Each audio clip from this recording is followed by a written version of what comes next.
পশ্চিমবাংলায় 4টি লোকসভা কেন্দ্রে নির্বাচন প্রক্রিয়া ভোট পর্ব সম্পন্ন হলেও যারা মানুষের লাইনে দাঁড়িয়ে রয়েছেন তারা এখনো ভোট দিচ্ছেন। আমরা এটাই বলি যে আজকে আমরা সেই উল্লাস, উৎসাহ, উচ্ছ্বাস পশ্চিমবাংলার মাটি মানুষের দেখলাম যারা আজকে এই গণতন্ত্রের উৎসবে অংশগ্রহণ করেছেন। সর্বভারতীয় তৃণমূল কংগ্রেসের পক্ষ থেকে এটাই বলা যে আমরা একেবারেই যেটাকে বলে বাউন্ডারি মেরেছি। সে বাউন্ডারি মানে একবারই 4টে রান। আজকে 4টে লোকসভা কেন্দ্রের নির্বাচন ছিল পশ্চিমবাংলায় এবং 4টেতে আমরা একবারই বাউন্ডারি মেরেছি। আমরা এটাও দেখলাম আপনাদের গণমাধ্যমের মাধ্যমেও আমরা দেখলাম এবং অনেক মানুষ সাধারণভাবেও যে আমাদেরকে ফিডব্যাক দেয় যারা প্রকৃত অর্থে সেই ধরুন কাতারে কাতারে দাঁড়িয়েছিলেন। আজকে দেখা গেল মালদা মুর্শিদাবাদে আমরা দেখলাম যে যে অশুভ আতাত তৃণমূল কংগ্রেসের বিরুদ্ধে একবারে এই অশুভ আতাত দেখলাম ভারতীয় জনতা পার্টি, বামেদের এবং কংগ্রেস সকলেই একসঙ্গে মিলেমিশে একটা সন্ত্রাসের আবহাওয়া তৈরি করা। তৃণমূল কংগ্রেস আমরা বারবারই বলেছি এটা গণতন্ত্রের উৎসব, ফেয়ার এন্ড ফ্রি ইলেকশনস, যার জন্য আমরা অনেক সময় ইলেকশন কমিশনেও বিভিন্ন দৃষ্টি আকর্ষণ তাদেরকে করেছি। আর এই বিরোধীরা ফেয়ার এন্ড ফ্রি বলেছিল মুখে, কিন্তু যতটা আনফেয়ার করা যায় আর যতটা ফ্রি না করা যায় ইলেকশন সেই চেষ্টাটা তারা করেছেন। কিভাবে? আমরা দেখলাম বামেরা 34 বছরে যে সন্ত্রাস করেছে, আজকে এই সন্ত্রাসের ঝলকগুলো আজকে আমরা দেখলাম। স্বয়ং প্রার্থী মাঠে নেমে গেছেন, স্বয়ং প্রার্থী মোহাম্মদ সালিম মাঠে নেমে একবারই মানে ঘাড় ধাক্কা দিয়ে কাকে ধাক্কা দেয়, কাকে গলা দিয়ে চেপে ধরে, অবস্থা বুঝুন। মানে ডিএনএ তো পাল্টাবে না, সন্ত্রাস তাদের ডিএনএ তে রয়েছে, সেটা পাল্টাবে না। আজকে আমরা দেখলাম যারা ফেয়ার এন্ড ফ্রি দাবি করে তারা প্রার্থনা করছে যে আবার কি বাংলায় আরেকটা শীতলকুচি করব। আপনি দেখলেন স্বয়ং প্রার্থী ধনঞ্জয় ঘোষ, কোন দলের প্রার্থী? বিজেপি দলের প্রার্থী। সে বলছে যে আবার একটা শীতলকুচি হওয়া উচিত, করে দিতে পারি। সুতরাং এরা ফেয়ার এন্ড ফ্রি যেটা বলেছে তা তো দূরের কথা, আজকে তাদের ভাষা, তাদের আচরণ সবটাই দিয়ে, এবং তারা মাঝে মাঝে সহযোগিতা নিয়েওছেন যারা কেন্দ্র বাহিনী ছিল, সেন্ট্রাল ফোর্স ছিল, সিআইএসএফ, আর প্রথম আর দ্বিতীয় পর্বে আমরা দেখেছিলাম কিভাবে বিএসএফ সহ সকলকেই তারা চেষ্টা করেন। অর্থাৎ আজকে দিনে আমরা জানি যে সকাল থেকে যে চিত্রটা, যে ভারতীয় জনতা পার্টি, সিপিএম এবং কংগ্রেস তারা ধারাবাহিকভাবে প্রত্যেকের ভূমিকা পালন করেছেন যাতে পশ্চিমবাংলায় আজকে নির্বাচনটা যেন গন্ডগোলে হয়। এই জন্যে মমতা বন্দ্যোপাধ্যায় দলের সভানেত্রী, এই জন্যে আমাদের national general secretary Abhishek Bandyopadhyay বলেছিলেন যে পশ্চিমবাংলায় একটি অ্যালায়েন্স, ইন্ডিয়া অ্যালায়েন্স, এবং সেইটা নেতৃত্ব দিচ্ছেন তৃণমূল কংগ্রেস। আরেকটা, যারা সকালে এত একসঙ্গে ঘুরছিলেন, একসঙ্গে সন্ত্রাস করবে বলেন, একসঙ্গে ভোটটা ডিস্টার্ব করবে বলে, আর বিকেলে এই অশুভ আতাত একটা জোর ধাক্কা খেয়েছে। প্রথম পর্বের আমাদের প্রেস কনফারেন্সে আপনারা দেখলেন এসএসসির সুপ্রিম কোর্টের যে বিষয়গুলো পরপর বলা হয়েছে, তাতে আরেকটি ধাক্কা তারা খেয়েছেন।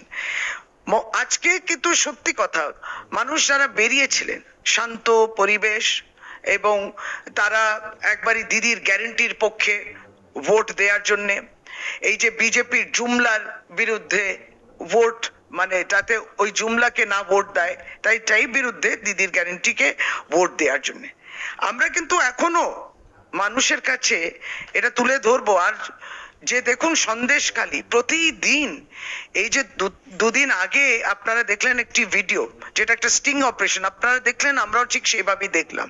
এই ভয়ানক পরিস্থিতি সন্দেশখালীতে বাস্তব চিত্রটা কি এবং বাস্তব সত্যটা কি, যে স্টিং অপারেশনটা ধরেছে তারপরেও আরো অনেক ভিডিও বেরোচ্ছে। আপনি দেখুন, যারা স্বাধীনভাবে ইন্ডিপেন্ডেন্ট জার্নালিজম, এবং তারা হয়তো যাচ্ছেন একবারে মাঠে ময়দানে চলে যাচ্ছেন। আপনারা সকলে ভোটের এই সমস্ত কভারেজে ব্যস্ত যখন, তখনও আমরা ভিডিও আজকেও একটা দেখতে পেয়েছি যেখানে মহিলারা সন্দেশখালীতে বলছে যে হ্যাঁ সত্যি আমরা বলছি যে হয়তো জমি সংক্রান্ত বিষয়ে ছিল, কিন্তু ওটাই আমাদের অভিযোগ ছিল। কোনো মহিলা যে আক্রান্ত হয়েছে, তার উপরে যে শারীরিক নির্যাতন হয়েছে, এরকম কিন্তু দেখিনি, এরকম কিন্তু হয়নি। নিজেরা তারা বলছেন তাদের অভিজ্ঞতা কথা, বলছেন যে এটা রাজনৈতিক আন্দোলনই ছিল না। আমরা নিশ্চয়ই এই জমির ব্যাপার নিয়ে একটু আমাদের ক্ষোভের জায়গা ছিল, কিন্তু যেই পর্যায়ে এটাকে নিয়ে যাওয়া হয়েছে, প্রতিদিন আসল সত্যটা বেরোচ্ছে।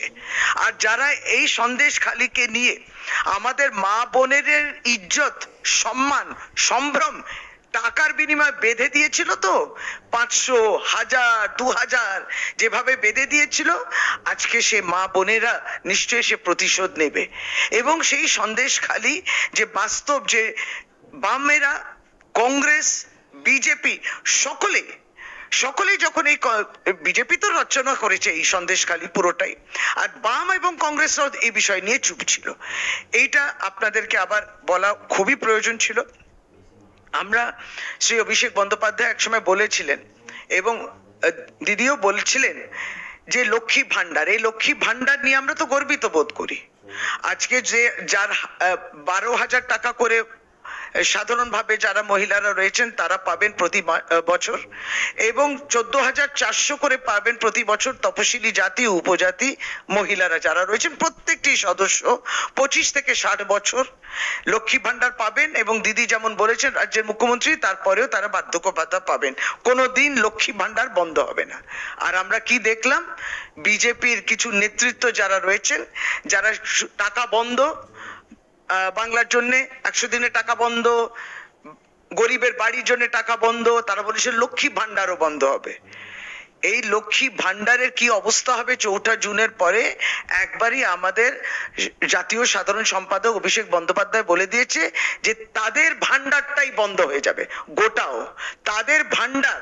এই যারা লক্ষ্মী ভান্ডার বন্ধ করবে বলেছিল, তাদের ভান্ডারটাই গোটানো হবে 4 জুনে, দেখবেন এই রেজাল্টের মাধ্যমে। আমরা এই কয়েকটি কথা আপনাদেরকে বলতে চেয়েছি, যদি কোনো প্রশ্ন থাকে অবশ্যই আপনারা জিজ্ঞেস করতে পারেন। ওভারঅল তার মানে আপনারা মনে করছেন গোটা ভোট প্রক্রিয়া শান্তিপূর্ণ হয়েছে?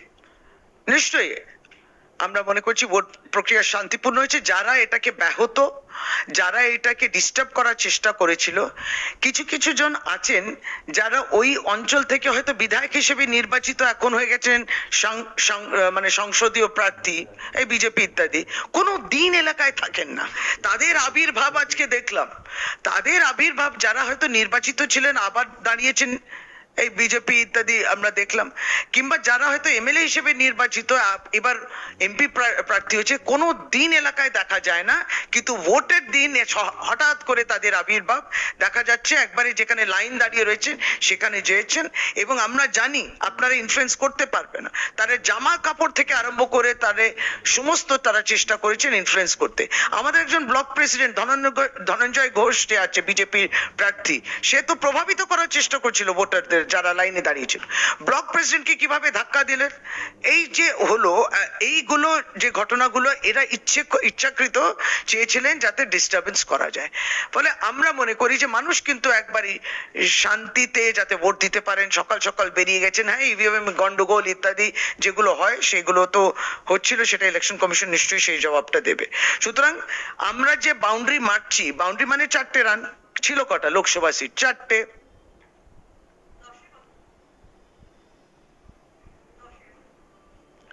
আপনার তো আমরা প্রথম, দ্বিতীয় এবং তৃতীয় পর্বে, এটা কোনো ঔদ্ধত্যর জায়গা নয়, জানেন তো, এটা মানুষ আমাদেরকে সে আস্থাটা দিয়েছেন।